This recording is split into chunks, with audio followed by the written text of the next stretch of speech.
take it away. Yes. Hello, hello, hello. Welcome, everybody. Thank you for being here. I have never been in such a thorough live interpretation, and I am just so blown away by the capacity and capability of having things being translated live. So thank you all so much for being here. Thank you so much to the facilitators and translators. Thank you, Michaela, for holding this down and letting me move at my timeline of how I do things like this. But yeah, welcome everyone.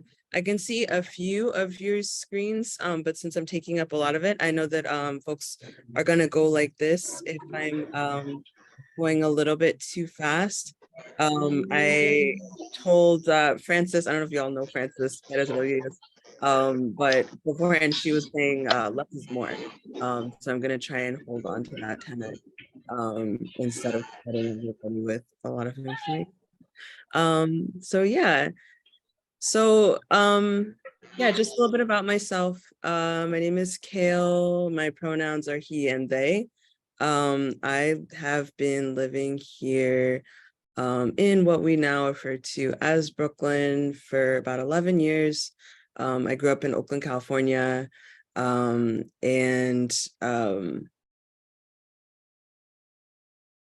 yeah, I am the descendant of people who were enslaved in chattel slavery here in the US, as well as in Cuba and the Bahamas.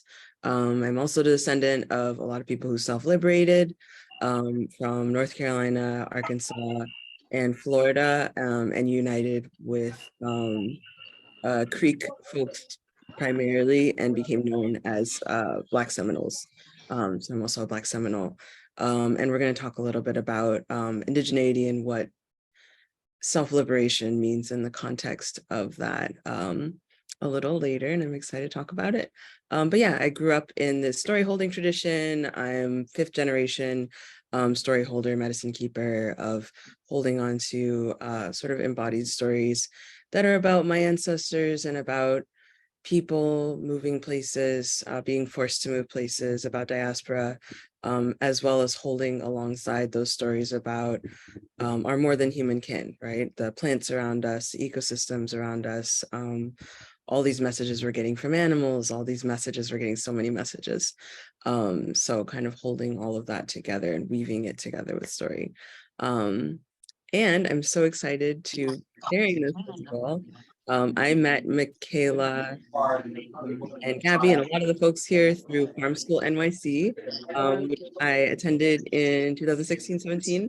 And I'm now a facilitator. If anybody's interested in Farm School NYC, please hit me up or any of these folks up. It's a very dope program for people who are land stewards or want to be land stewards, holding down this hyper settled land here in New York. And that brings us to, why did I call this knowledge share what I call it? We live in a place. So I've been doing this work in New York for about 6 or 7 years now of this is a place where I think a lot of us are kind of trained to believe that there's nothing here but concrete, right? There's nothing here but the train. I don't know if folks in here, I live like 10 feet above the train.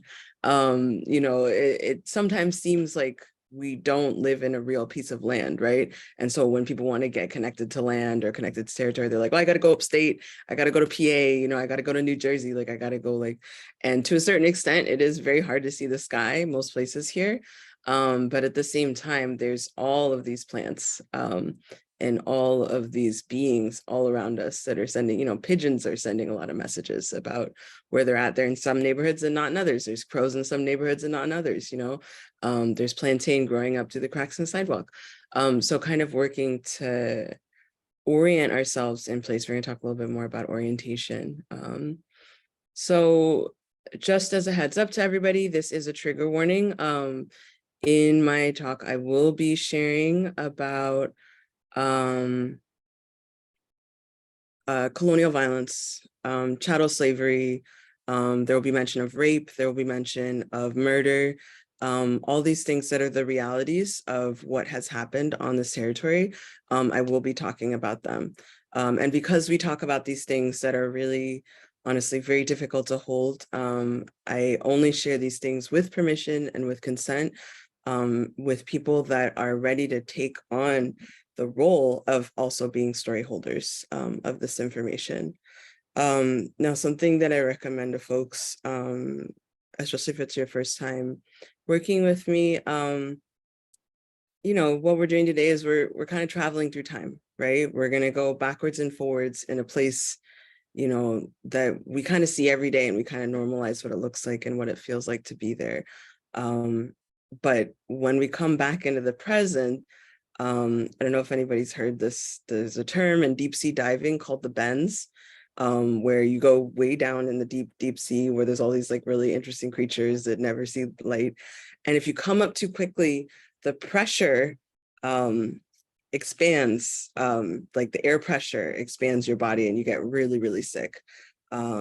And so that's kind of a thing that can happen when you travel really deep into time and you kind of come back into the present.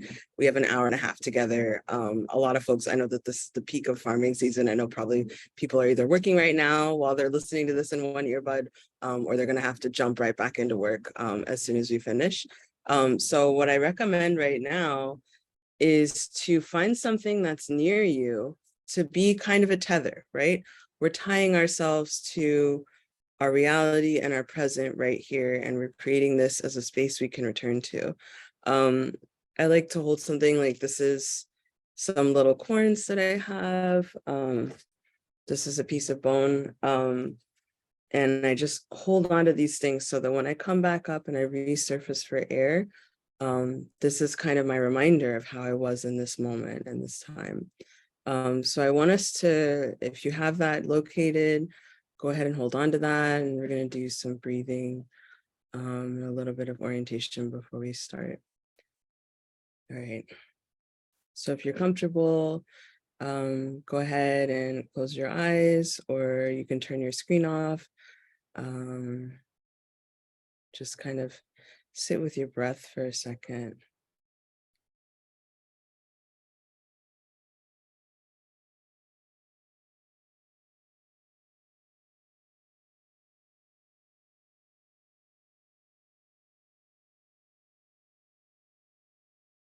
And I want us to take one deep breath in. Fill your lungs with that fresh air. And as you breathe out, feel that breath travel all the way through your body, all the way down your legs and into the bottom of your feet. And then when you breathe back in, bring that breath up through the earth. Let it travel all the way up through your body, fill your lungs. And then all the way release back down into the earth. One more breath.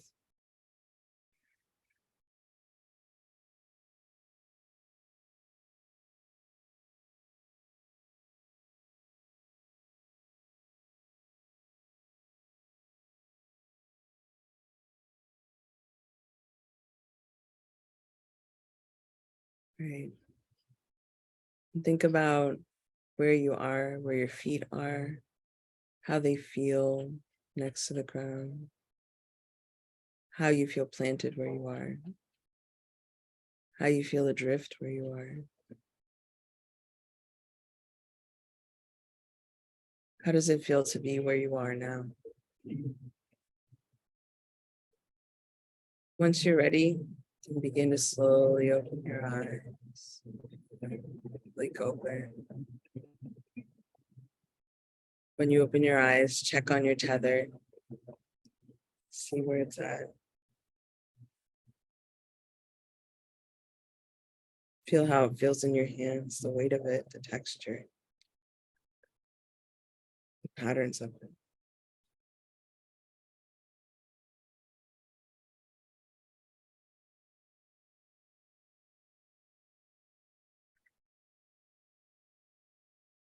Welcome to the present, the past, and to the future. Thank you again for being here. Thank you again for holding the land that you're holding and for loving the land that you're loving. And we're going to keep loving down on land, and I'm really excited to do this journey with you all. So I do have a PowerPoint and I'm going to pull it up, but I want, I really love it when the chat is like lit up.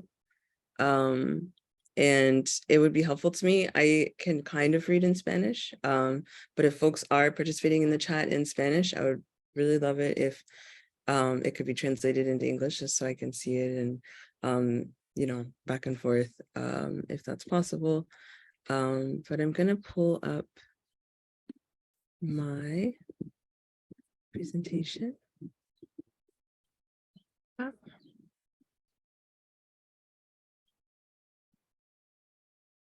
Thank you. Okay, can you all see?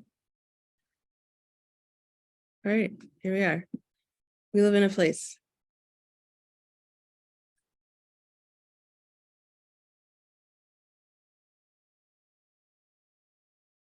Right. So these are two questions that came to me in ceremony about 5 years ago that I've been asking folks, which they seem simple enough. But, this is a place, I guess this is a nation that is built on the idea that we are nowhere and we got here through some sort of mythology. I guess I want folks to meditate on these two questions, but if you feel comfortable, I know that we're starting to get used to the idea of a land acknowledgement, right? And so some people will answer this question with a land acknowledgement. Sometimes when I'm in person with folks, I'll be like, where are you? How did you get here? They'll say what trains they took to get there. That's also perfectly valid. Wherever people are at, I want you to sit with and share in the chat, where are you and how did you get there? However comfortable you are or are not sharing these questions. These are also questions that, if folks know, Antonia Perez of Urban Cura is also working through these same questions of where are you and how did you get here?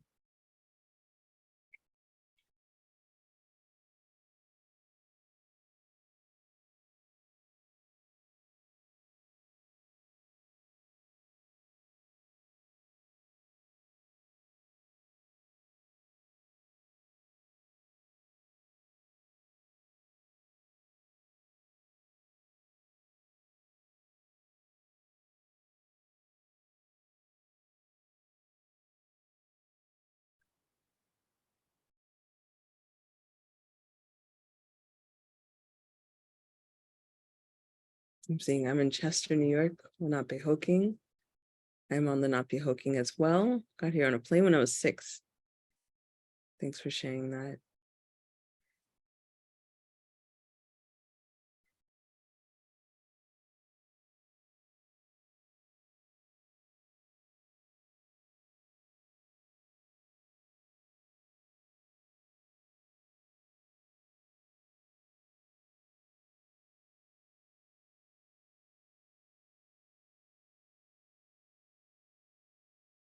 I'll give folks a couple more minutes if they want to weigh in.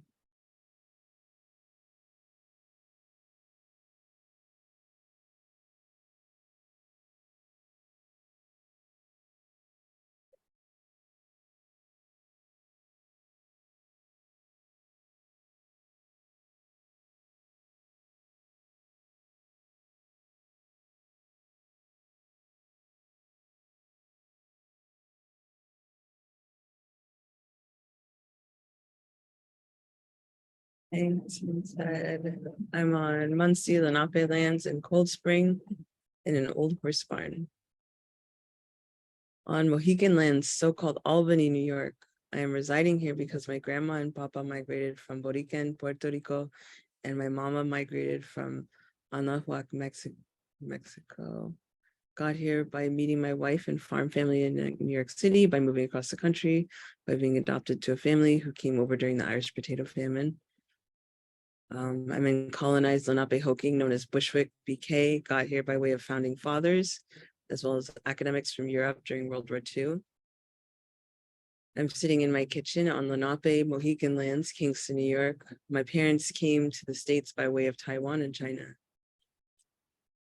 Thanks you all for sharing these generous answers. I'm really appreciating this. I like this one. I don't know, no say. Very valid. I'm as close to the sky and the birds as I can be today, and got here through rooting down. Word. Yeah. My grandma and mom left after the Korea on a plane to south of Ayala and eventually went up to Turtle Island to Lenapehoking. Word. Thank you.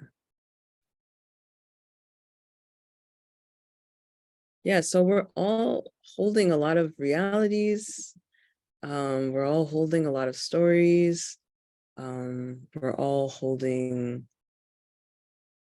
so much about where we are in a given moment, where we are at large, and how we got here is a really loaded question, right? So as growers, right, if we're land tenders, we're growers, most of us, I would say, and please chime in if I'm wrong, most of us are not actually tending our own ancestral lands. But it's still, you know, we're still given this really monumental task of orienting to a place that was chosen for us to grow on, which is, you know, based on a lot of things, right? It's based on our resources, our networks, it's based on our physical capacity, our privilege, our language skills, access we have to things like land, access we have to things like taxes and documents, like all this shit, like that determines where we're allowed to be land tenders. Personally, I don't have a garden and I just illegally grow things in parks until parks destroy them. Like that's just like where I'm at with my land tending journey. But you know, this is what my life is right now, and that doesn't absolve me from tending to the land that I use and that is around me. So I mean, you know, as land tenders, we're forced to incorporate everything that we've already learned about the land that we've already been on and apply it wherever we end up, right? So that could include the geology of a place, soil, weather, meteorology. So I guess I want to start reflecting on this question of like, how do you orient to the land that you're growing on? How do you orient that land that you have been given the responsibility to tend to for future generations, for people to eat, for people to have medicine, right? How do we orient? So, you know, I think that we think about a lot of stuff we think about primarily history is thought of as a very like cut and dry, you know, information based kind of thing that we do. We just tell stories, as well as I think a lot of us have probably moved through spaces where farming is also thought of as just like, this is how you farm, you know, like this is what soil is, you know, this is how you plant a plant. When most of us who have been working with plants and working with land know that it's kind of a very embodied like whole spirit work, and that is, you know, the basis of what is cosmology. Cosmology is different from religion because it's not necessarily something you like go to an established church for, but cosmology is sort of the embedded means by which you, your family, your community connects with spirit, whatever that means for you. And so cosmology for my own ancestors, I've distilled down to being kind of about two main tenets, right? All African indigenous cosmology, a lot of other indigenous cosmologies. I can't speak for every indigenous cosmology, but I do know that all African and African diasporic cosmologies are based on these two things. One of them being animism, the belief that there are spirits in all things. And two is ancestral veneration. And these are, imperfect definitions, but ancestral veneration is about consulting the ancestors because they have infinite influence over our reality today, right? Now, you can see that I put a small note here that veneration is different from valorization. And we'll talk about that a little bit later. But, the question of where are we and how did we get here has a lot of bearing on the difference between veneration and valorization. We'll get a little bit into it. But yeah. So to give everybody an overview, I know that we talk about slavery as being this thing of like, oh, Black people were brought from West Africa and then put in the South. And then there was plantations and like, that's kind of like, this is a 400-year-long institution. And that's kind of the one sentence kind of explanation for it that a lot of us have been taught to hold. And I personally, I grew up in California, right? I did not grow up in New York. I did not grow up in the South. My people are from the South. So I was like, clearly all slaves are from the South. I came here not quite understanding the degree to which in the Northeast, the degree to which slavery was an institution through the early part of the 1800s. How many people lived and died here as enslaved people? Because the dynamics of it and therefore the records of it are really, really different. From like a plantation ledger would have like a list of every person that's owned, and it's a huge institution, right?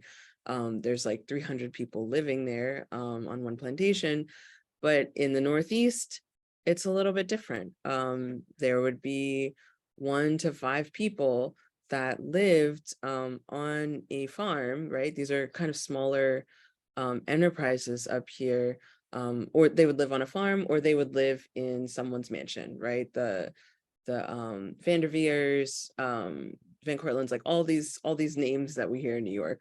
Upstate, there's like a ton of different estates that would have 1 to 5 people living on them, but a lot of these places couldn't quite support year-round labor. And so what they would do is they would rent people out as day laborers or seasonal workers. And so a lot of people were traveling back and forth between different farms, different estates, different plantations throughout the Northeast, according seasonally to whatever was being harvested, whatever was being planted, whatever grist mill needed to be run. People were moving around. And so there's not really quite a set record in the Northeast. You can't quite go through their records and see the names of everybody the way that you can in the South. And the reason that I wanted to show this particular map is remarkable in terms of mapping how the slave trade went is you'll notice that, yes, there are these arrows of people from here, but you see the vast majority of people are not from West Africa. They're from Central Africa, the Congo Basin. The Congo Basin was home to one of the biggest kingdoms in medieval time, Congo Kingdom, the capital of which was right here at the mouth of the Congo River. This was like an international, like rivaled Egypt in terms of like the scale of this kingdom. And I won't go into too much detail, but yeah, most people, the vast majority of people that ended up in chattel slavery in the Americas, and Brazil, of course, were from Central Africa. And as the trade moved on, then people started getting moved from here up to here, moved from here, and these were ports, right? these were kind of born out of a different economic system over time. Like this didn't all happen at once, and it wasn't all happening simultaneously. So this is so then a lot of people went on this journey, right? So here's the Americas, right? It looks, if you just look at it, right, that the northern US barely got any people, right? That the mid-Atlantic barely got any people. True, not that many people came direct from Africa to these places, but you'll see this arrow. So here is DR, Haiti, there's PR, right? There's a lot of folks going to these places. Of course, there's a ton of people going to Brazil. But you see this arrow here of 1 million people going to this tiny island, right? This is Jamaica. This is so tiny. The reason for this is because after the first few decades of chattel slavery becoming an American institution, especially in these northern cities, there were countless slave revolts. And part of these revolts and self-liberations were because people were so oriented in their cosmologies that they were able to leave. Like they set fires and they leave. They were like, we're not, like, we're quite literally not doing this. And so and people were able to communicate with each other because they were all coming from a place where they spoke the same language. A lot of them actually spoke Portuguese. That's a class for another day. But people were able to communicate and organize and resist this institution in a really efficient way. By about 1700, slave owners and landowners and farmers in the Northeast, you'll see this written about back and forth in letters and in broadsheets. They were like, we cannot have these raw, like they would call them raw slaves that are directly from Africa. What we need are seasoned. We need them to be seasoned. And so starting in the 1700s in the Northeast, this institution began where people would have to become seasoned before they were considered safe enough to be in these Northeastern communities, in these cities. And seasoning essentially meant that they would go to Jamaica. So these are the British colonies, right? America's British up here, and Jamaica is British here. They would go to Jamaica and they would be forced to work on sugar plantations for 5 or 6 years. And if they survived that, which only 30% of people, the labor on the sugar plantations in Jamaica was so horrible that only 30% of people survived those 5 or 6 years. There were so many injuries that happened during processing. The days were impossibly long. There's a ton of new diseases that were breaking out in Jamaica, and they had all these philosophies around like nutrition and not feeding people. And actually a lot of the wheat that was being fed to people, really terrible quality wheat, was coming from New York. Again, I won't have to go into that. But so if they survive the seasoning, then that would mean they spoke English at a certain level. Their spirit had been broken.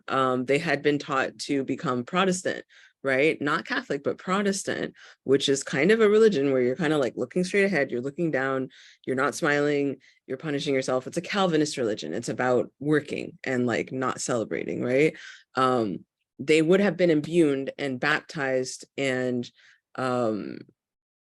like also forced to like not speak to each other. You know, people are now speaking different languages when they're in Jamaica. There's new people versus people that have been there for a little bit. Like there's too much stratification. People are not forming community. They're not in families. And if they survive that, then they would go to New York City. Then they would go to up the Hudson River to these various farms up here. Then they would go up to Vermont, Connecticut, all these other places which were kind of developing different kinds of farms, tobacco farms, poor quality wheat farms, working at the docks, things like that.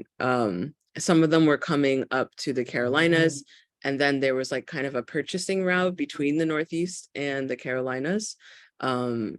People would essentially like make a caravan of people and bring them up here to be sold at the Wall Street auction port, which is where most people were traded. But they did not come directly from Africa after like the late 1600s. So Hmm. Yeah. So essentially, when people are coming from Central Africa, we're talking about cosmology, right? People have a really specific way of orienting themselves in terms of like whether they're alive or not, like what this life has in store for them. And the way that people are orienting to land and orienting to self and orienting to ancestry, right? When they're taken away from their land, they're taken away from anything they know. They're taken away from people that speak their language. And they're also being, in most cases, taken away from the ocean, right? Which is a way of orienting yourself. There's a practice that is kind of the Central African core cosmology, which is based in this shape here, which is called the Dekenga. And the Dekenga represents this line between, there's considered to be two worlds, right? There's the world of the ancestors and there's the world of the living. And you're born here and you kind of move through life. There's different phases of life. You get to Tukala, which is like specialization. And then when you pass into the realm of the ancestors, that's Lavemba. And you live this whole other life as an ancestor in that realm. Kalunga is also the word in a lot of Congo languages for ocean. So this ocean line, when a lot of people crossed the ocean, it was considered that they actually went to that like spirit dead realm. And so you had a lot of people that were self-liberating by jumping off of ships. You had a lot of people that were self-liberating in other ways from the ships. The survival rate of the ships was very, very low, which is another reason why seasoning became really important. Like there's this assumption that they'd end up maybe with 5% of the people that they started with during the human trafficking operation by the time they got to the Northeast, essentially. So people are essentially unsure if they're in this realm. They're like, am I here or am I alive even by the time they got here? Here's another thing about orientation, right? So people were brought here to do agriculture, right? Specifically, a lot of people were brought because they had a familiarity with rice. People were brought to the Carolinas to work with that. But honestly, people were just brought here to grow whatever. Tobacco, as we know, is something that can grow in kind of any conditions, but at the same time, it will destroy your soil within like 2 years. So that was kind of an early thing that eviscerated the land at a high level. But again, we're talking about orientation, like you come from somewhere and then you're forced to grow somewhere else, right? I'm from California. It took me 10 years to understand what was happening here. I have no idea still. Like the seasons, like there's like 30 seasons in the part of California that I'm from that I understand. But here I'm like, oh, it's that part of May where it's like kind of breezy, but like there's like 1 or 2 bugs. And I'm starting to kind of understand it. I'm not a grower, but at the same time, I pay a lot of attention to like weather and like changes, and I still am so confused.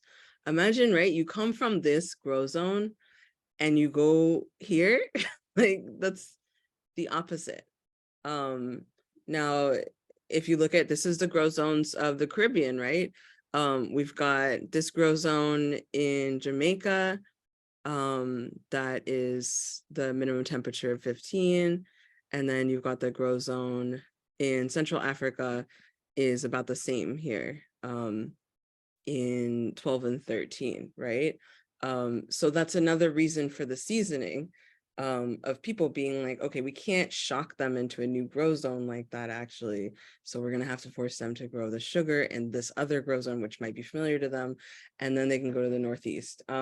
There's also, I forgot to put this in the presentation, but there was all these studies that were being done. There was beliefs about like cold weather having a huge impact on the livelihood and security of African people.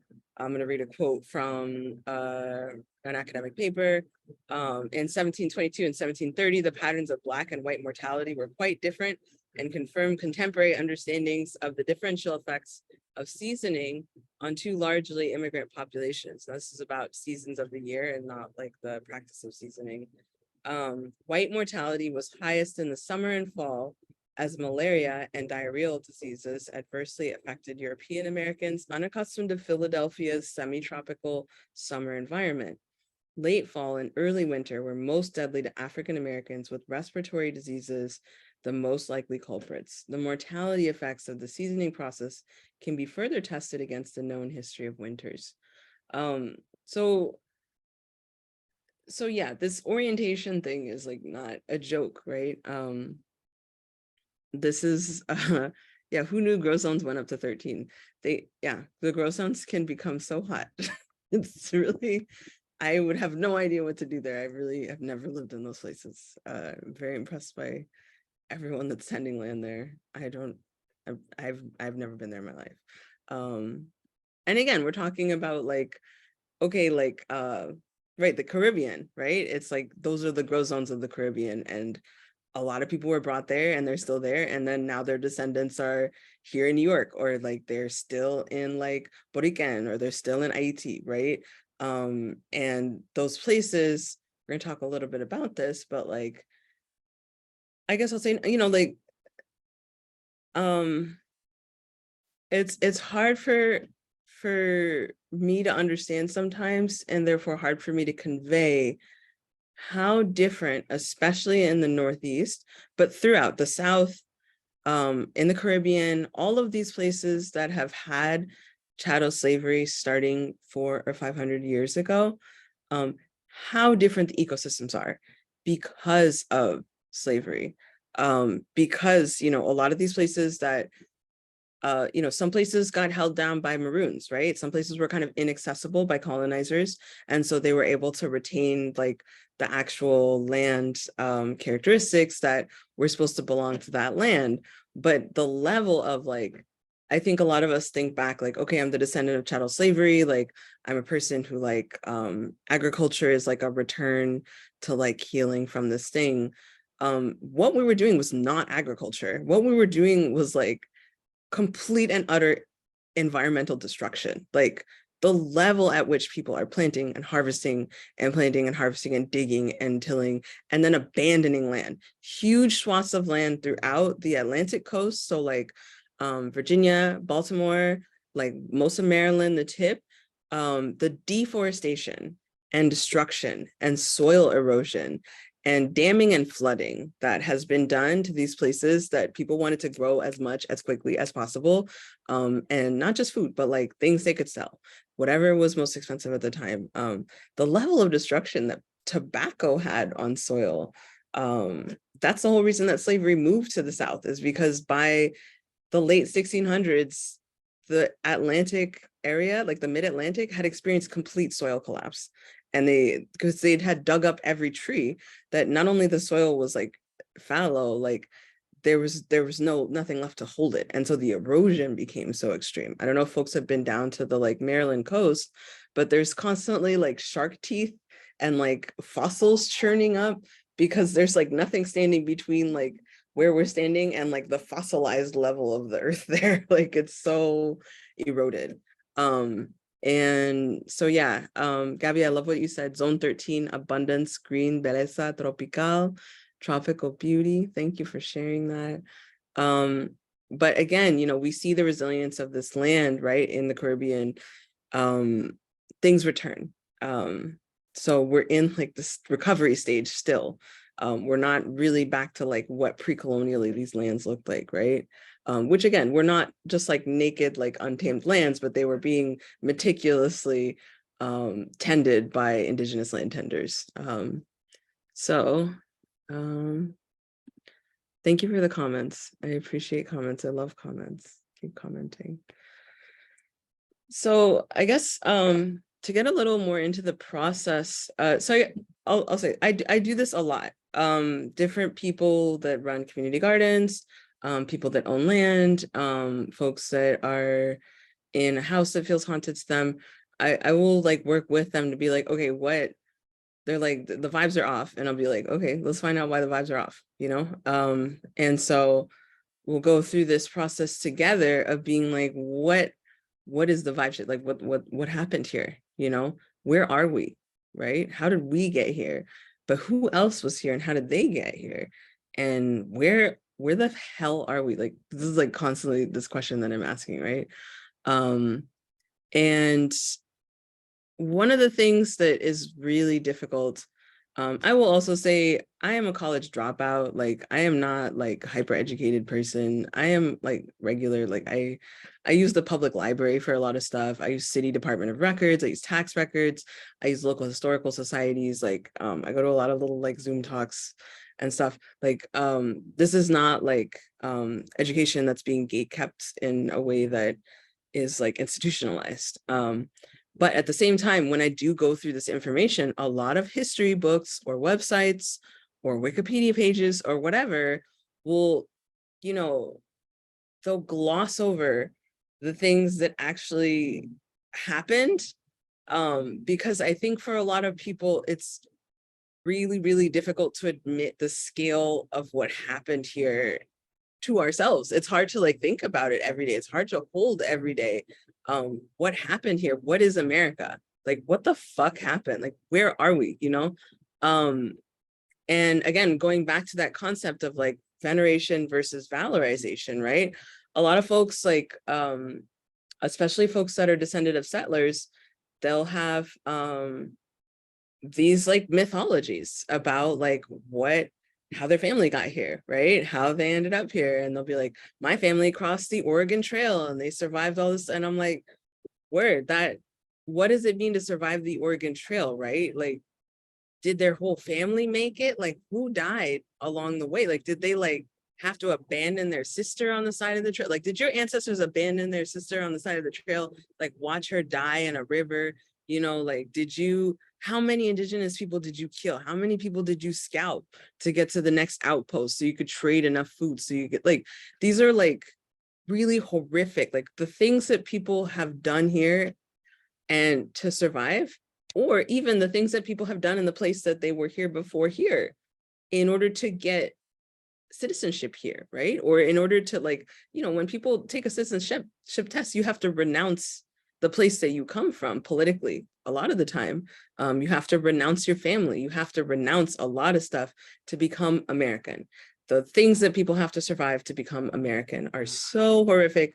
It's really hard to admit to and talk about it. I speak for myself.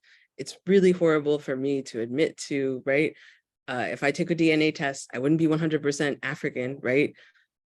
Things happen. People got raped. Like then they had to raise a child that was a product. Like this is like real life, you know? And so I guess that when I'm reading stuff that is about history that's glossing over like, and then they went on the Oregon Trail, like I'm filling in the blanks of like, okay, what was the Oregon Trail, right? I've already like spent a lot of time really thinking about like what settlers did to make it on that journey, which took like 4 months, right? How they had to participate in genocide and the details of that genocide and the details of like the genocide of their own family, like who they were. And like most of the white people that took the Oregon Trail were actually former Southern planters whose land had been decimated by the Civil War. And they were so mad about slavery being over that they like went to Oregon to be like, we're going to create a white haven because I hate all those niggers that are down there in the South still. And like this is like, but you know, somebody just gets to say like, oh, my family got here on the Oregon Trail. Like we've been in Oregon for hundreds of years and like I belong in Oregon. And I'm like, bro, that was a real situation that your family went through. So please process it, you know, it was traumatic. So this concept of negative evidence. Let me actually go back to these comments. Camille said, in the process of recovering, thankfully, due to ancestral peoples and ancestral growing, land tending. Yes, thank you. Yeah, public libraries, self-education is great. If possible, could you please share these documents and images after this knowledge share?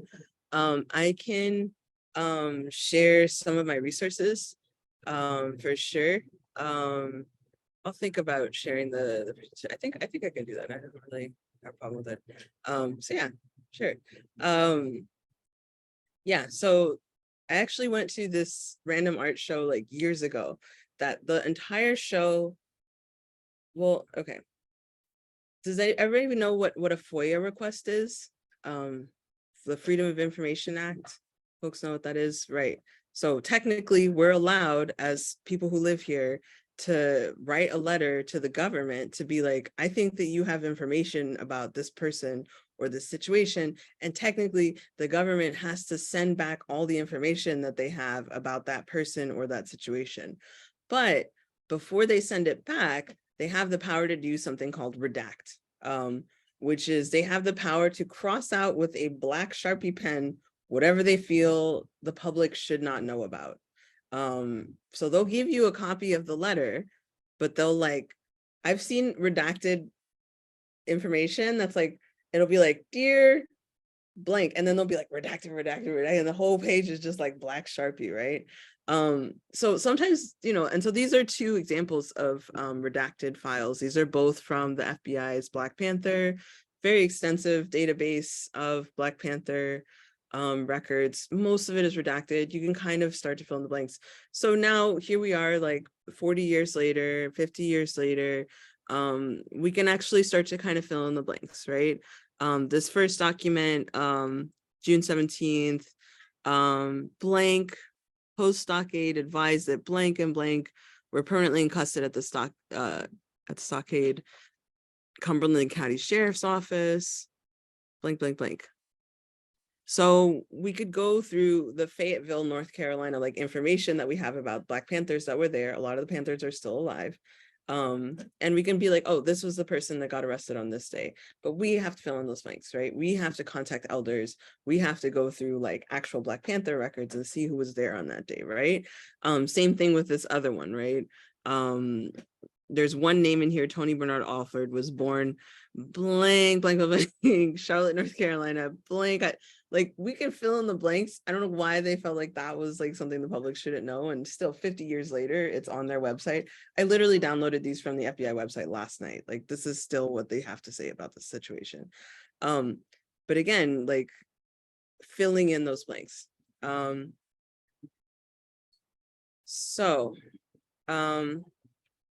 going to take you all through an example of what it's like. This is so fun. I'm excited to do this. Of what it's like, especially in the Northeast, right? Or any piece of land, to go through where you are while people are kind of pretending like that didn't happen, essentially. And there's no person to like point fingers at and be like, oh, the government did it, or like this like nonprofit did. Like nobody did this. It's just like the way that we talk about stuff, right? So this is from the Chester Agricultural Center website, which is dope. This is where Rising Root is. This is where Diggin is. I know Troy Division is there. I know there's a bunch of other farms that are there. And yeah, this is like a piece of land that is like really close to New York City, which does not have a capacity to grow food for the like 1 bazillion people that live here. But folks up there are doing, like, I personally am not a farmer. I have so much respect to everybody that is currently farming and has farmed, and I'm not out there like that. I've tried it. It's not for me. I'm like not strong enough. I'm not patient enough. But mad respect to all of you who are out there tending land at that level. Thank you for growing food. Thank you for tending to the soil. Thank you for doing organic practices. Like, wow, respect. So this place is right north of New York City, which is amazing, because then farmers don't have to travel for 10 hours from Vermont or wherever, just to get to the market, right? This has been a problem for New York City since the 1700s. How do farmers get to market? Where is the infrastructure for farmers to get to market? And I know it's still horrible. Like the highway infrastructure is terrible. There's no great food cooperative where people can drop off instead of coming all the way to the city. The market is a situation to ask farmers to do that. In Borican, thank you, Camille. Camille says in Borican, it's an issue too. The transportation to the market, getting your food to the market is a big deal.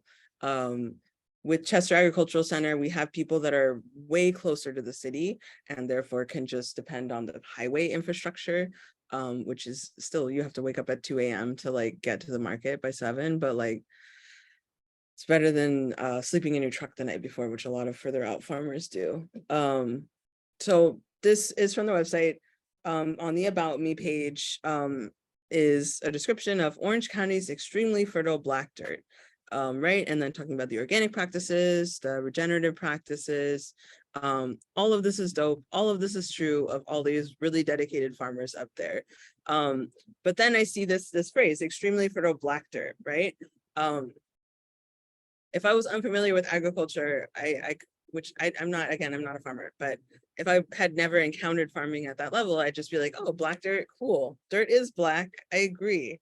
Moving on, let me read some more. But instead, I'm like, wait, what does that mean? And, this is cheating because I worked for Rise and Root for 2 seasons at the market. And I know everybody up there, and I've been up there for a half a day to do some little pretend work. But at the same time, like, what does that dirt mean, right? So actually, if you Google that phrase, there's a whole Wikipedia page that's about this. So please be patient with me, because can you hold on 1 second? I'm going to pull up some links.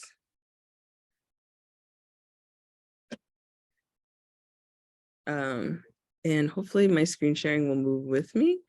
Did my screen sharing move with me? Great, awesome. So there's a whole Wikipedia page about the Black Dirt region, which is awesome. A lot of growers don't have a Wikipedia page about the micro ecosystem where they're growing stuff. But this is a great shortcut. So here we have the Black Dirt region is in Orange County, New York, and northern Sussex County.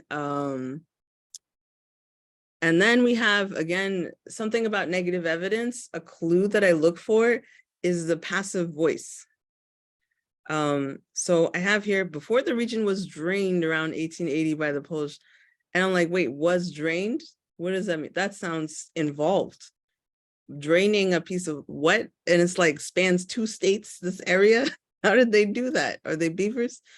Through drainage culverts and the construction of the delts. Okay, so there's 2 major infrastructure projects, which we've gotten this description here. It sounds a little bit like valorization, but I'm going to go into this link here and be like, okay, what are they talking about? Oh, wow, Edible Hudson Valley, which is kind of a PR website about, restaurant people and stuff. So here we are. Okay, a white man with black hands. That dirt looks black. Wow. So this is a glowing article about the region, miracle soil. Okay, wait, what? Black at night is what remains of the glacial lake that melted 12,000 years ago. It's illegal to sell. What? Like, that's intense. Initially called the drowned lands. The swampy bog left by the melted lake wasn't utilized by them because they were unaware of the gold mine. Okay.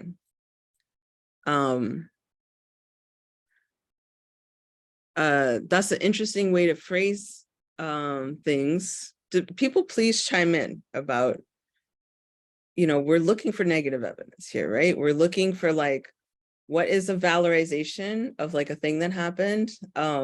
What's missing? Like, who is missing? What is the timeline? Like, when did this happen? Like, how are we valuing things, right? We're talking about a gold mine of mineral-rich black dirt. And they're saying that because these people were unaware of how much money they could make with this dirt, right? This person said, Zev says, reminds me of the Zionist draining of the swamps in the Galilee. Yeah, dams are kind of one of those things that, a lot of parts of the US, especially the plains, dams were actually intentionally constructed to flood out surviving refugees of indigenous genocide because they were living by riverbanks. And so they'd build a dam just to like surprise people and flood them out.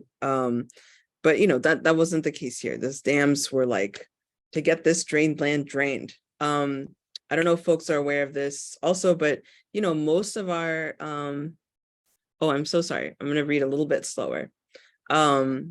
Most of our food comes from the Central Valley of California, right? I think it was 70% of our produce, the last time I checked, is from the Central Valley of California. Guess where else was a primordial lake for millions of years?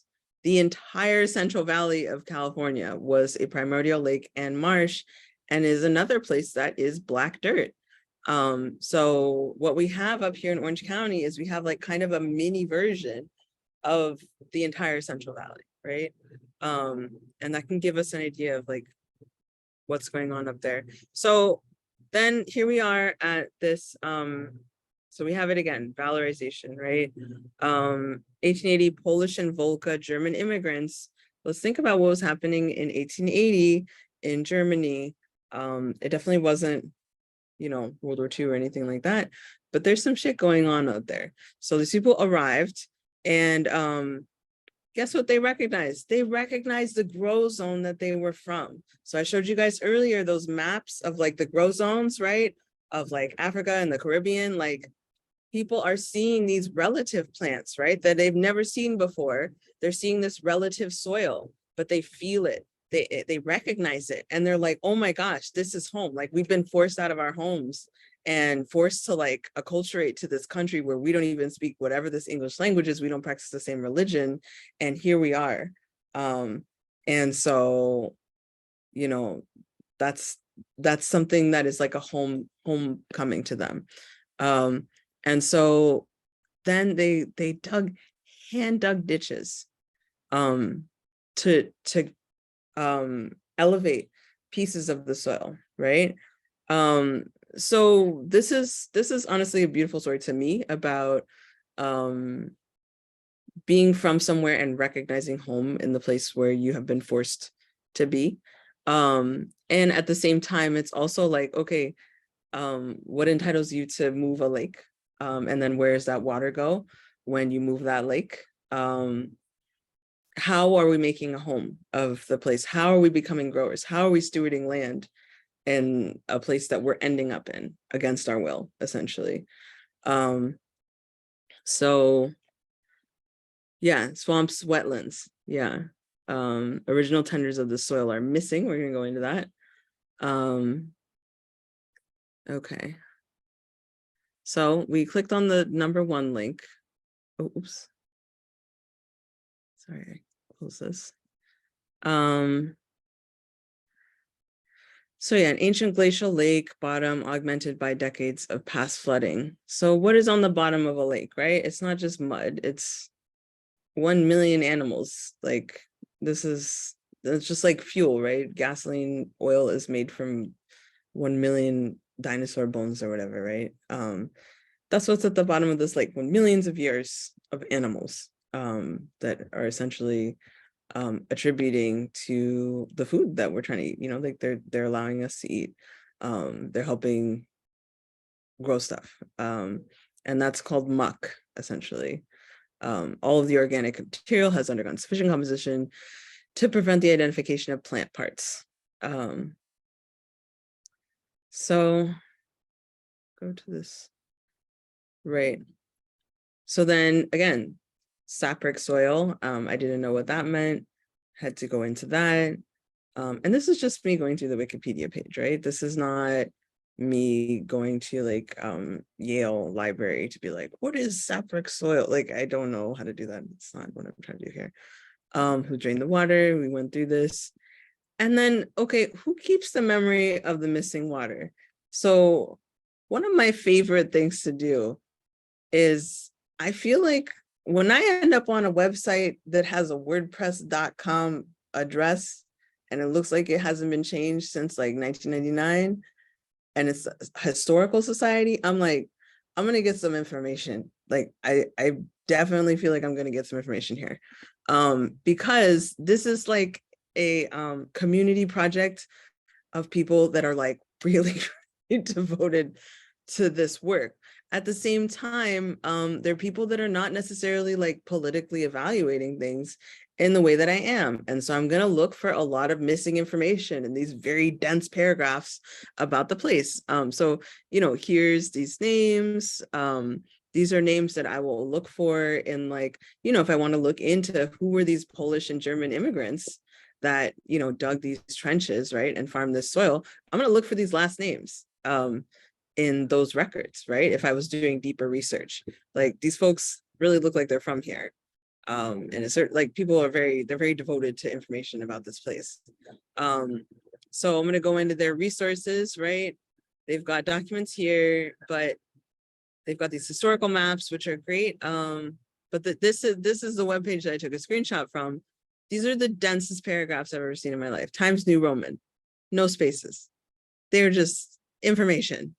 And when we go through this kind of historical information, it's like proper noun after proper noun, because they're just like describing, like this happened. It's like facts, right? But it's hard to see in the facts what's missing. Like I don't know where if you live there and you're farming there, this might answer a lot of questions for you. But like, if let's say I'm just moving there, I just ended up, or like next season I'm gonna have to work on a farm somewhere near here, or like something, I'm gonna have to pull up Google Maps to be like, what are they talking about? And at the same time, if we're talking about missing water, that's when we pull out the that's when you have to pull out the historical maps. And so oops. Let's see. Let's go down to these historical maps here. Historical maps. And I think it's not that one. Sorry, y'all. Just give me a second. But this is a good one to look at where these are the names of like each because this wasn't a city at the time, right? There's no town, there's no like Walmart or whatever. There's just like the names of the people that own the pieces of land off of these little roads. And these roads are really important, right? Because we're talking about getting to market. If you have a little wagon, right, that's drawn by a horse, you have to ride it on a road that's traversable. Otherwise, your little wagon's going to break down every time you're trying to bring your stuff to market. So these roads are like, this infrastructure is like really important. Anyway, that's off topic. That's not it, but it's a cool map. I think, oh my gosh. Sorry, y'all. That is not the one. Where is this? Oh, it's this one. This one. Okay. So every time I see geological map, I get really excited because I'm like, oh yeah, this is exactly what I want. So remember, the historical society is called the Society of Drowned Lands. That's because they're taking from the original name that they used to call this place is Drowned Lands. And you can see here, if you go down to the key, right, the drowned lands are this sort of hatch shape. And then they're giving you each type of stone that lies underneath that soil, right? That black dirt isn't just there by itself. It's supported by some kind of bedrock, right? And that bedrock is influencing the acidity of the soil that's on top of it. It's influencing how quickly or how slowly the water drains from that soil. And so when we look at these like really historical geological maps, and if you live on the coastline or you're growing on the coastline, if you look at the maps of shellfish, there's like a lot of shellfish bed maps, and these are all maps that are made for capitalistic purposes, right? So that we could extract as much as we could from whatever land that we're talking about here. But at the same time, this is really, really helpful information. This is a gold mine. To me, if I were thinking about going to tend a piece of land that I wasn't familiar with, if I found this map from 1831 of what the land used to look like before a major infrastructure project, I would freak out. It's very cool to me. So we're going to go back to the presentation here and go back to here. If we look at a map here, well, we'll go back to this in a second. Yeah. So again, I had said that people in the Northeast that were enslaved in a kind of different way than they were in the South. It wasn't really a plantation where you had like 1 million people. It was like a situation where you had 1 to 5 people, some of whom were like what they would call Creolized, right? Which would mean that they were either mixed raced, right? Which wouldn't mean like there was like a lovely interracial marriage. It would mean that they were the product of rape. But then people who were the descendants of rape would sometimes have access to things like education. They would be able to speak French, or they'd be able to speak English better. They'd be able to read and write. Maybe this wasn't a guaranteed thing, but in the Northeast, that's something that could happen with a person. They might learn how to play an instrument, right? Be classically trained in violin or something like that. They might have access to medical care if something happened to them on the farm, instead of otherwise people would just be like, oh, your hand got crushed, cutting your arm off, like that's it. But for them, it might be like, oh, they had some time off to actually let their hand mend itself after being crushed in a machine. And so, there's a lot of dynamics that are going on up here in the Northeast. And again, when I say the Northeast, this is like me extending from like, I would say like Philadelphia, Maryland, like DC area, all the way up to like Vermont, Maine, right? Which are not super settled, but like slavery in the Northeast is very specific. And again, all the people that are in the Northeast were the people that survived that time of seasoning. And so they're ethnically very different from people that were in the deep South at that time. They're ethnically, of course, super different from people in like New Orleans, Florida. And a lot of people here are that were enslaved up here are either they're from Central Africa, and a lot of them either were in Jamaica for a long time, or like are Jamaican, or are related to people in Jamaica. A lot of folks that are like longtime Northeastern Black people are starting to do DNA tests and connecting with people in Jamaica, connecting with people in, like it's kind of clear. Like again, we're trying to like examine this whole institution as something that's not flat, but that had trends within it and had patterns within it, right? We all ended up in different places for different reasons. I personally am really not from here. I do have ancestors that were trafficked through the Wall Street port, but then brought down south after that journey. And so there is a really amazing book. I'm actually gonna get it because I think you should all see it. Give me 1 second.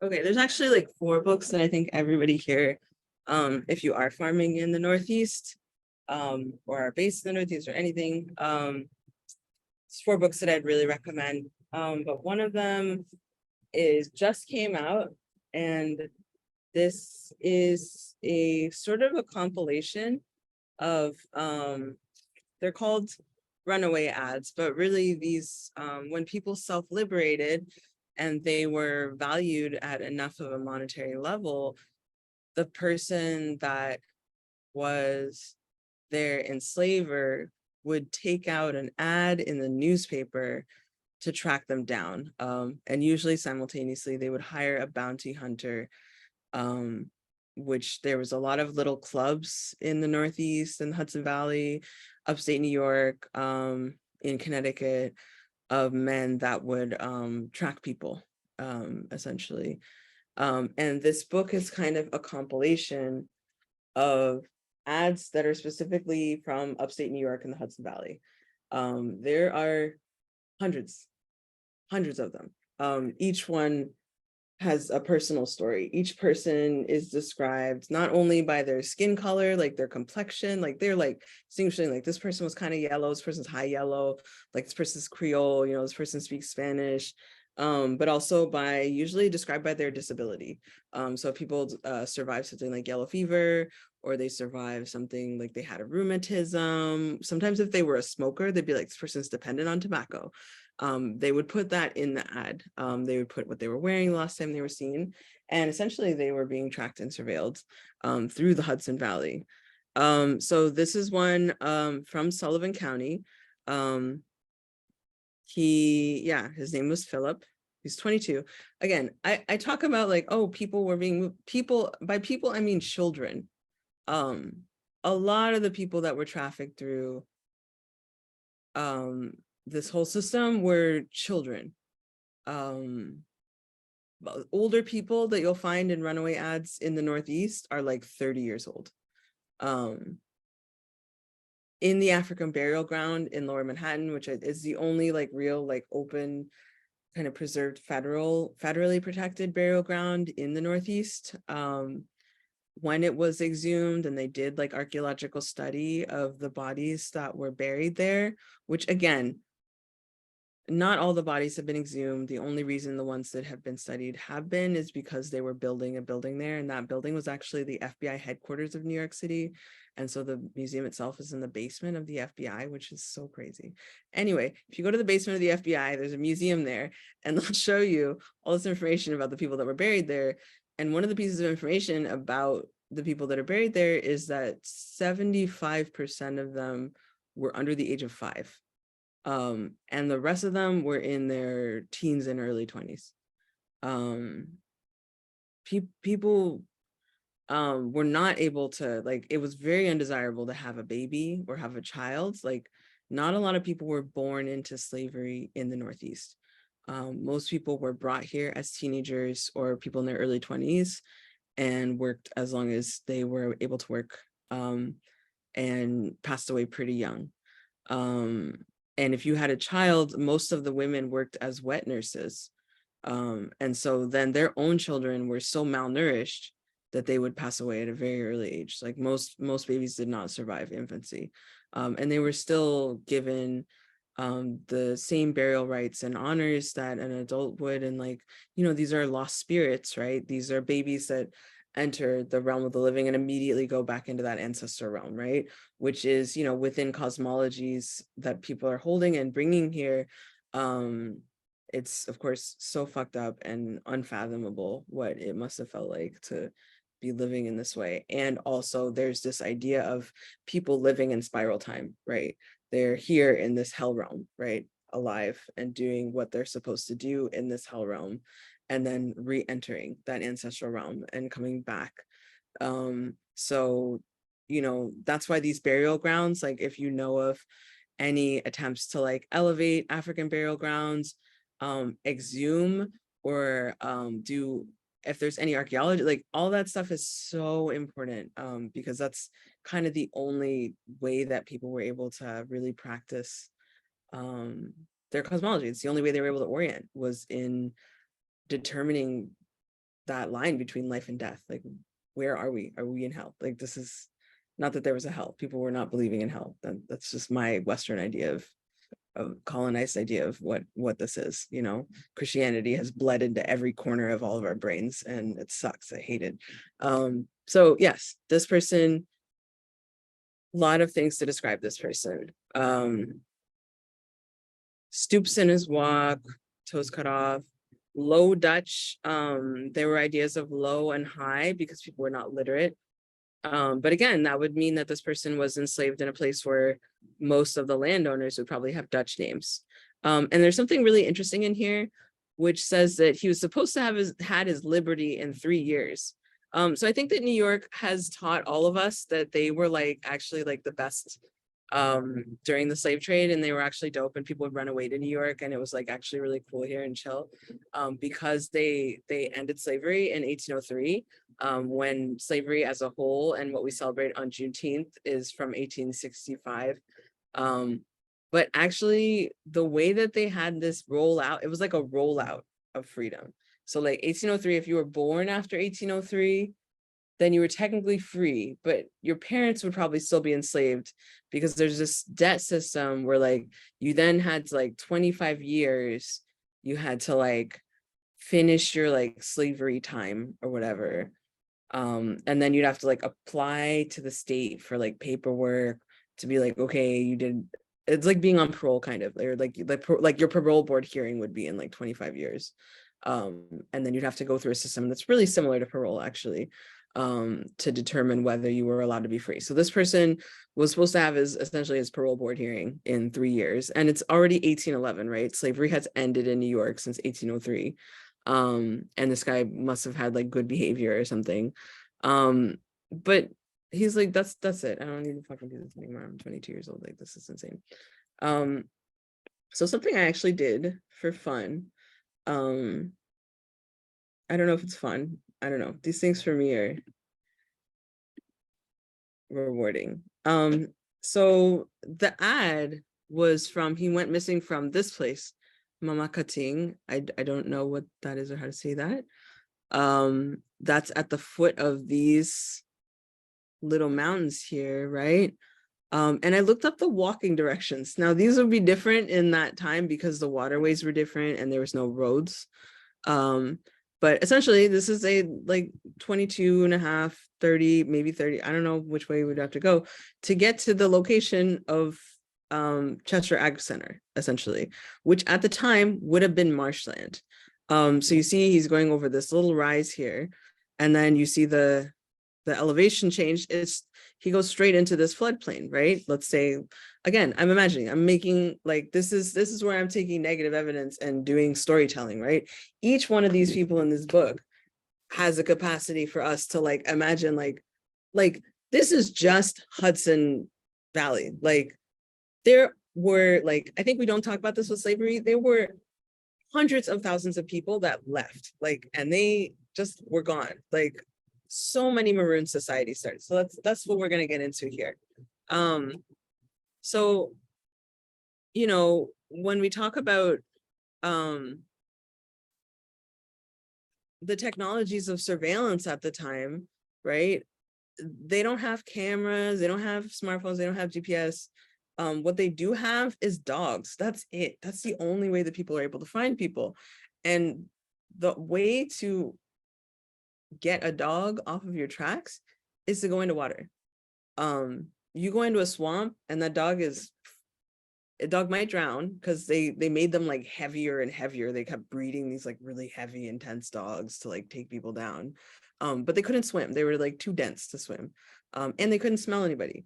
So when you read about maroon societies, right? I don't know if folks know what maroon societies are, but these are communities of self-liberated, enslaved Africans and indigenous people throughout the Caribbean, throughout Brazil, and throughout, you know, we don't talk about it, but they're throughout the US, communities of people that created independent societies, right? Children were born and died in these maroon societies, speaking their languages, practicing their cosmologies, you know, growing foods that could grow in like more acidic soils, making their own, right? They're digging their own dam systems to make within an island, like make an island within the middle of a swamp. And nobody knows that they're there. It's intraversible because, you know, the dogs can't smell them. They must not be there. That's it. It's time to just buy another person, because essentially people were so disposable in this time that if you took out an ad, that was a huge investment. If you paid a bounty hunter, that was a huge investment. If that didn't turn them up, then you could just buy another person for just as much money as if you kept tracking them down, essentially.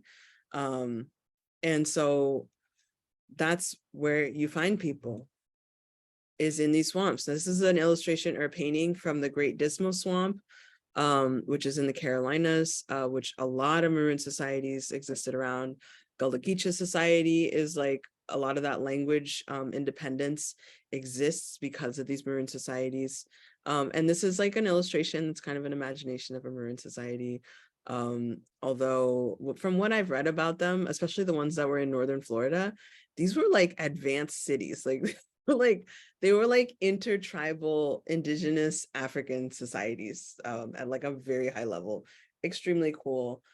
People came up with universal languages to speak. Again, people were born and died whole lifetimes in these communities, of people just being alive. That's it, just living, vibing. Now this is an illustration, or this is a series of photos of people that are Black Seminoles. So remember I had said, you know, most people that were enslaved from Central Africa, by the 1700s, when they were being brought to the Caribbean and to North America, most of them spoke Portuguese because Portugal started arriving and colonizing, or like Portugal came to Congo Kingdom, the capital, in the 1400s, 1460s is when they got there. The King of Congo in 1880 or 1483 converted to Catholicism. He was so taken, right? These are royals, right? And they're like, wow, how funny. We are royals. These people are so funny. This religion is hilarious. There's a lot of regalia. I'll convert to Catholicism. That's funny. What a dub. I'm enjoying my new friend, the King of Portugal or whatever, right? And then by 1493, the first Catholic temple is built in the capital of Congo Kingdom. It's still standing today. And so Catholicism by the 1500s has spread throughout Congo. People are still holding their cosmologies, right?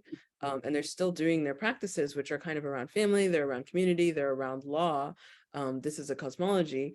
And then there's an added layer of like, oh, our religion is Catholicism. And this is a funny thing that we're all doing, you know? But then, you know, the slave trade really, like, there's a huge history to this. Highly recommend people look into it. It's so interesting as slavery kind of slipped out from under the, you know, like at first it's like prisoners of war that the King of Congo Kingdom is kind of willingly giving the Portuguese government for recognition as like a global, like there's like emissaries going from Congo to the Vatican. Like there's like Congolese people like walking around Italy all the time. Like it's like a situation. But how that turned into the slave trade is like a really horrific but like very complex, interesting story. So anyway, so back to Florida, when people were in North Carolina, on the eastern seaboard, South Carolina, enslaved people, right? If they came directly from Congo, or even if they were seasoned, most of them could at least understand Portuguese. And a lot of people had literacy training in Portuguese. And so Florida at the time was a Spanish colony, right? And so they were trying to gain supremacy over the British parts of America by having their own institution of slavery, but they knew that they didn't have the resources to, you know, they were already, you know, Cuba, Puerto Rico, like they had other colonies. And so they were trying to spread up through Florida. And so they knew what they were trying to do is they were trying to recruit people that were slaves in like the Carolinas and in Maryland and in Virginia to come down to Spanish Florida, being like, it's actually way better. We're actually way more chill. You guys know what Catholicism is. Like, we're not bad slave owners at all. Actually, you should probably be slaves with us because the English are terrible. And so they're posting signs in Spanish all over the town, and people could read the signs in Spanish. And so then they kind of organized these like self-liberation attempts to go down to Florida. That's how the Maroon Society started in Florida. What followed was like 150 straight years of guerrilla warfare against the US government. Indigenous genocide and the US military was born out of this fight against the Black Seminoles. So as slavery was spreading into the South, remember we talked about soil decimation and soil collapse that was happening in like the mid-Atlantic. That's as plantation slavery is spreading into Georgia, in inland Carolinas, Virginia, like southern parts of Virginia, there's indigenous people there, right? And they're fleeing genocide. And they flee into Florida at the same time as these self-liberated people are also kind of going to Florida. And they end up in these Maroon societies together. At first, there are African Maroon societies, and then there are these indigenous Maroon societies, or like refugee communities, essentially. But these indigenous communities are not people that are from Florida. They're people that are from other places and completely separate ecosystems. Nobody quite knows how to live in Florida. Florida is honestly a little bit uninhabitable. And because the Spanish have already committed that genocide of the indigenous people that are from Florida, there's very, very, very few people that were left, mostly because of disease. But the people that were survivors of that join these groups of self-liberated Black people. They join these groups of Creek, Mvskoke, Native people from Georgia, Alabama, places like that. And this became, over the course of this resistance movement, which a lot of people compare to the Vietnam War. It's the only other war that the US has lost besides the Vietnam War. And the person that was leading it in the end was Andrew Jackson. That's kind of how he sharpened his reputation as a war general. And that's why he's on the $20 bill. So we're talking about, again, ancestral veneration. Whenever we spend money or we move through money, that's someone's ancestors being venerated, and that's Andrew Jackson being venerated anyway. But he was the guy that ultimately ended the war. But now who is remaining are Black Seminoles. Now, Black Seminoles are not recognized by some people as Seminoles and have gone through different periods of disenrollment. And so I kind of, I know that we're like short on time, but I want to go into this concept of like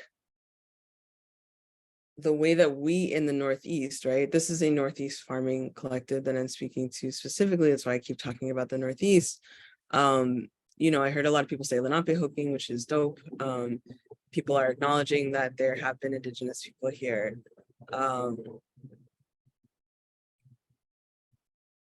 At the same time, there are still Indigenous people that are the original inhabitants and land stewards of this place who might not look it because they look like this, because of people living through the swamps and forming societies, and those societies maybe not being considered as Indigenous. So, just to speak a little bit to the dynamics of the Northeast, the rest of the US, like talked about Andrew Jackson, by the time that Indigenous genocide is being perpetrated on the West Coast, the US military has sharpened its tools of killing people immediately, going to the place immediately, turning them against each other, human trafficking, murdering children, scalping, all this stuff. Like this has been sharpened, and also record keeping is existing in a different way versus when settlers arrived here in the Northeast. The original settlers were not governments, right? They weren't militaries, but they were something else. They were fur trappers, right? So fur trappers are individuals, right? These are individuals that are trying to make money. They're white men that are from parts of Europe. They might speak English, they might speak French, they might speak Dutch, they might speak some sort of Creole. Like a lot of them weren't literate quite. And what kind of person, right? What kind of man would like leave where he's from and go somewhere where nobody knows anything about what that place is, right? Spend a fortune getting transportation on an extremely dangerous boat ride to a random place on a rumor that he can kill enough animals to make a fortune, right? To go off by himself for months at a time in the middle of a place, again, nobody knows about. And he certainly, like, we're talking about living in a place, right, and knowing about the territory where you are, or the territory that you're extracting from. Essentially, these men didn't know what the fuck was going on here, but they were like, yeah, sure, I love making money and I don't have a family, and that's what I want to do. I just want to make money, and I'm just going to go to a random place with my life and just make as much money as I can from killing animals that I've never even seen before in my life. And so that's what these men were doing. And there were no cities. There was really just over time an increasing number of very, very distant military outposts. Now, the same goes for Canada, right? On the eastern side of Canada. There's these random men that are just wandering around in huge radius, right? Because they had like huge swaths of territory. And that became more competitive as time went on. But this beaver hunt, right? These beaver wars, the escalation of these very money-oriented men loosely wandering these territories resulted in a lot of violence that was individually kind of imagined, right? So let's say that one of these men traps something, and then he comes back 2 weeks later and he's like, my thing is missing from the trap. The trap set off, but it's missing. I bet like one of those Indians stole it. Like, I bet, I know it was that. And then he's gonna, like, in his mind, right? These are just guys. In his mind, he's gonna be like, I'm gonna find them and I'm gonna kill them for taking my, like, these pelts were worth like $3,000, the equivalent at the time. It's like, I'm gonna go get my $3,000. I'm gonna get violence, and then I'm gonna teach them a lesson. He's gonna find whatever brown person that he sees. because he's not differentiating groups of people, right? People here are not necessarily like, at least in like the New York region, they were not organized by like tribe. There's no like tribal government or whatever. People are in family clans, you know, and they're going around. Some people are stationary, some people are traveling, people are communicating with each other. But in the New York region alone, there's like tens of thousands of different dialects that are being spoken because it's like people in family groupings, you know. It's not, there's no like, oh, we're all going to speak the universal language of Lenape, you know, like there's no like self-identifying as even Lenape, like that's just not how life works, you know. There's no man in charge that's like, I'm the tribal council, I'm the tribal chief, and like this is what we're going to do now. That stuff is all way post-colonial. And so these men are kind of enacting, you know, we see this, like think about like missing and murdered Indigenous women and girls,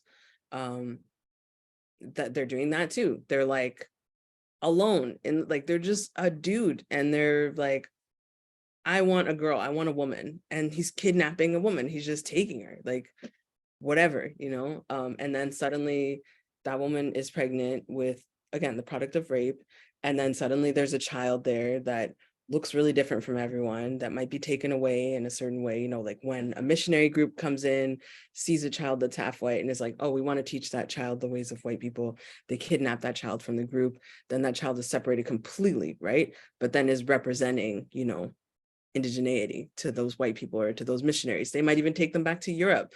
There's a ton of people from this region that ended up back in Europe to be educated or to be trained or to be taken around to zoos or exhibited in some way. So like when we're thinking about by the time we get to the 1700s, right, where like New Amsterdam is actually in swing and then it's New York and like all this stuff, people here since the 1500s have been refugees and survivors of these random violent acts by individual settlers, both by people that are coming in to do extractive land projects as farmers, like settler farmers, as well as people that are coming in as trappers and randomly doing violence. And so they're forming these like refugee communities that could have been like the third generation of people surviving that stuff, right? That might have happened to their family. Like maybe a white guy came and like killed their whole family because they thought that they took something out of a trap, or they thought that they like took his part of the river, or like whatever, random shit. Then, you know, they kind of form a group. So this is an illustration of a war that was perpetrated between the Champlain and the Iroquois by random Frenchmen who basically forced them into a situation where they were killing each other on behalf of his fur fortune or his fur interests in upstate New York. And that resulted in the decimation of like thousands of men. And so a lot of children were orphaned. A lot of people were just left without a community. And, you know, I'm not going to go into the whole history of Indigenous existence in the Northeast, you know, like I can't do that. But that is to say, like, people that survive these things didn't all necessarily go and become like, oh, I'm in this tribe right now. They didn't all necessarily like follow the group to the next thing. They didn't all necessarily end up in the fort. And a lot of people spent their whole lives in the fort, like trading, you know, like people were forced into capitalism against their will. And not everyone chose that. And so the biggest issue facing, I will say that one of the biggest issues facing Native people from this region today is detribalization, status, Black indigeneity. So I'm encouraging all of you to do your own like research into the like not flattening of like Lenape people were taken here and then they moved to Oklahoma. Like, no, it was really, really long. It was really messy. And some people are still here and they're not necessarily being acknowledged as existing here, even by their own relatives. So, yeah. I know that we're just about at time here. I'm sorry, I'm a little too fast. I missed some of these comments. Yeah, I want us to take a breath together. If you can find your tether, you can hold on to that. If you feel comfortable, just go ahead and close your eyes, take a breath.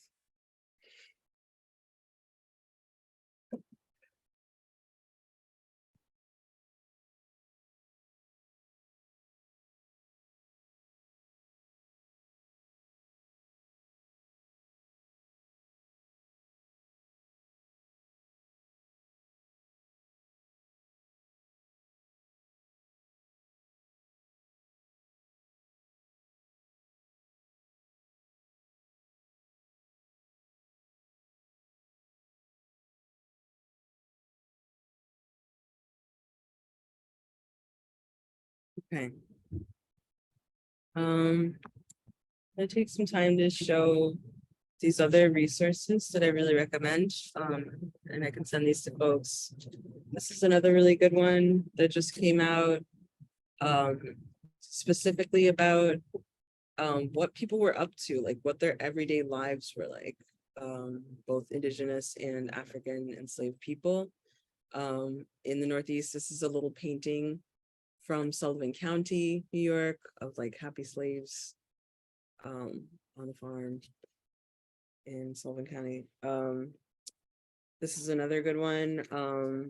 The nature of slavery, the environment and plantation labor in the Anglo-Atlantic world. Now, this is again specific to the US, not the Caribbean, but it's about the ecosystem decimation of plantation slavery, how much it changed the soil, the rocks, the earth, the water, everything. And if you're from New York, this is a really interesting and kind of complicated book, but I do also recommend it. It's called A Description of New Netherland. This is a book that was written by this Dutch settler who got here, and he was like, wait, this is fucked up, actually. We're moving people around and they don't all know each other, and they're not like, this is horrible. He actually went back to the Netherlands to like ask the king to like tell Stuyvesant to stop being so fucked up, whatever. It's interesting. But if you want to read his descriptions of the territory along the Hudson River, of like what the land was like, the descriptions of the indigenous people are definitely really like noble savagery. So it's a heads up for that type of racism, but they're very it's like differentiating people that live in different places, and he's kind of the first person to acknowledge in writing that people are organized by family plan and by like capacity, like if they want to be agricultural or if they want to be moving around, like he differentiating people again. So it's a really lovely, and it was written in 1684, I think 1683. So it's really beautiful. So yeah, you can get an idea of pre-colonial territories too, what the marsh might have been like that Orange County was in, you know, what the black dirt looked like before that. Yeah, I know we're at time. I love respecting people's time, and I also don't, I'm very bad at understanding the passage of time as a person. But whatever these clocks say, I don't understand them. But yeah, I want to give a little space if people do have questions. If folks want to share, I know a lot of folks had to hop off. But yeah, otherwise maybe give it to 3:05-ish. How does that sound for folks that are here? Okay, cool.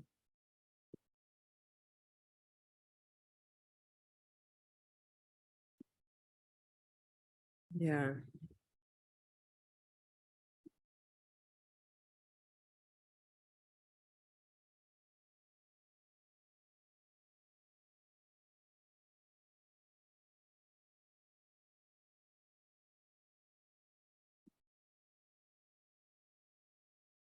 Yeah, thank you all for being here. I really appreciate everything you all brought to the space. I also really appreciate the language translation. I'm sorry I went too fast at times. Sometimes I get like, I'm like, ah.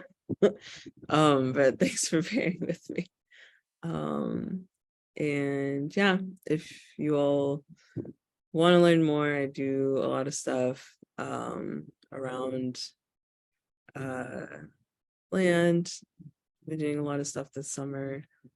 And yeah, thank you so much to the interpreters. Thank you so much, everybody at Rise and Root, everybody that is here. Thank you all the land tenders that showed up here during the grow season at 1 p.m. on a Monday. Thank you for being here. I really appreciate it. Thank you, Gabby. Thank you. It's nice to see everybody. A lot of familiar folks here. So hello to everyone. Great. All right. I guess that's it. Yeah. Yeah, I guess so. Thank you so much, Kale. This was amazing. I feel like so full of all the things, and it seems like everyone else does too. So if you're okay with it, what we'll do is share the links to the recordings with people who registered for the Skillshare, and then you don't have to worry about necessarily sharing your slide presentation because it'll be part of that.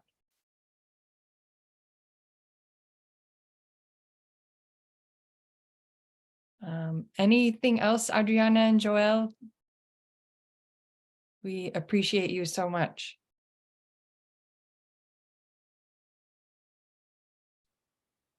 Okay, and thank you, Gabby, again for jumping in to save the day at the beginning.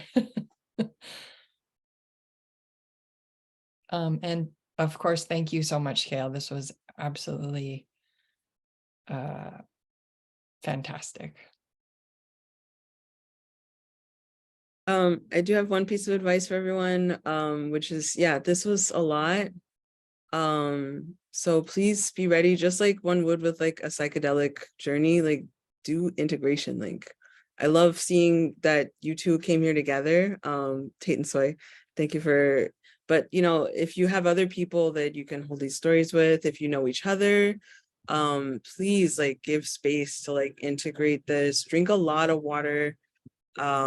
Take some time with your tether, maybe later, maybe at sunset or something like that, and just kind of like ground, integrate, you know. So yeah. All right. So thank you for coming. I'll see you very soon. Bye. Bye. Thank you so much.